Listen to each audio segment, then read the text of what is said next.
Bonjour à tous, on se retrouve pour une nouvelle revue de presse numérique et c'est parti pour les faits marquants de l'actualité ultramarine. On commence avec l'actualité qui a bien sûr marqué cette semaine. Il s'agit bien sûr de l'incendie de Notre-Dame de Paris, un événement qui a suscité l'émotion jusque dans les Outre-mer.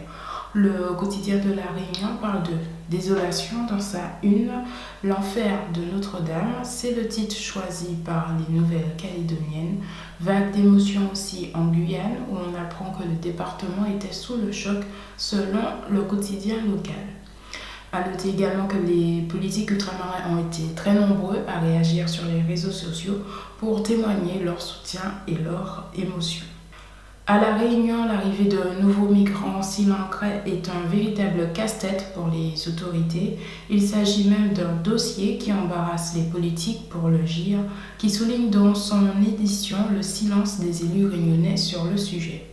Le quotidien de La Réunion est quant à lui revenu sur le revirement judiciaire concernant la situation de la centaine de migrants débarqués sur l'île en fin de semaine dernière.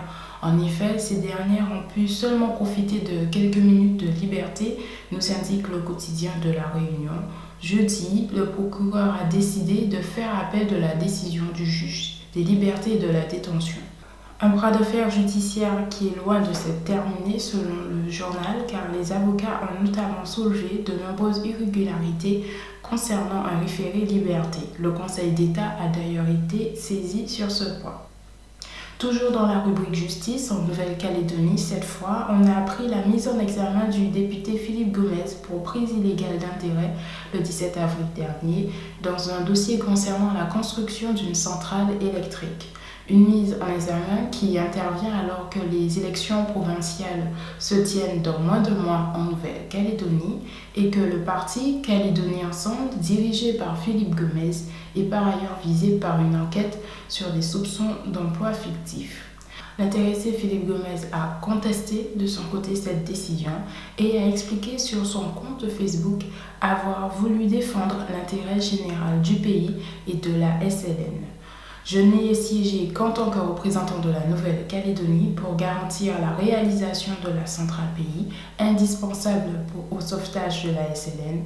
Je n'ai jamais détenu aucune part à titre personnel dans cette société dont les actionnaires sont un établissement public, Énergal et la SLN, poursuit-il, assurant ne pas avoir perçu la moindre rémunération ni bénéficié du moindre avantage alors qu'il était président de Nouvelle-Calédonie Énergie.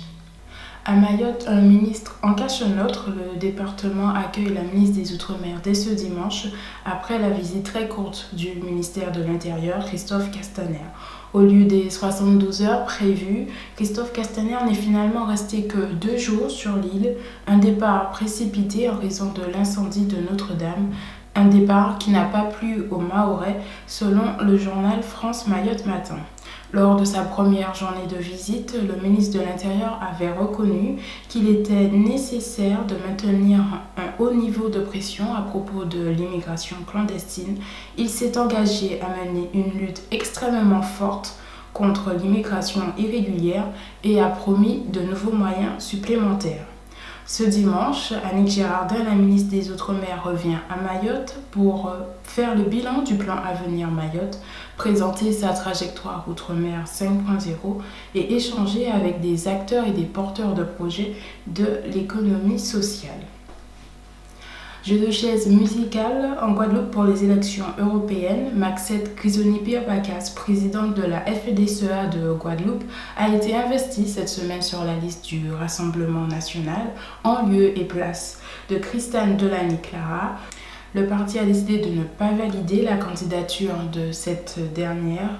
Des inaptitudes publiques dans la présentation de son parcours électif ont en effet été établies, ainsi qu'une volonté manifeste de ne pas respecter les règles légales du bon fonctionnement d'une campagne électorale, a justifié le Rassemblement national. Placé en position éligible à la 12e place sur la liste de Jordan Bardella, Maxette Grisoni-Pierre-Bacas, syndicaliste reconnu, entend défendre devant les instances européennes l'intérêt des filières agricoles et l'ensemble des spécificités ultramarines. Dans la presse nationale, on parle de la Guyane. Le site Futura Science s'est intéressé à l'expédition de Kourou en Guyane, menée par un des ministres de Louis XV au milieu du XVIIIe siècle. Kourou avait été choisi comme base française pour renforcer la défense des Antilles après la défaite des Français face aux Anglais durant la guerre de 7 ans, où la France perdit le Canada et l'Empire des Indes au profit de la couronne britannique. Sur France 24, la chaîne a fait un focus sur les pénuries d'eau qui se poursuivent à Mayotte. Le reportage rappelle notamment qu'un ménage sur 3 n'a pas l'accès à l'eau courante et pour les autres, les coupures sont fréquentes. Une situation qui semble sans solution malgré la mise en place d'un plan eau à Mayotte en 2017. C'est tout pour cette revue de presse numérique. On se donne rendez-vous la semaine prochaine et en attendant, n'oubliez pas de rester connecté à Outre-mer 360 pour suivre toute l'actualité ultramarine.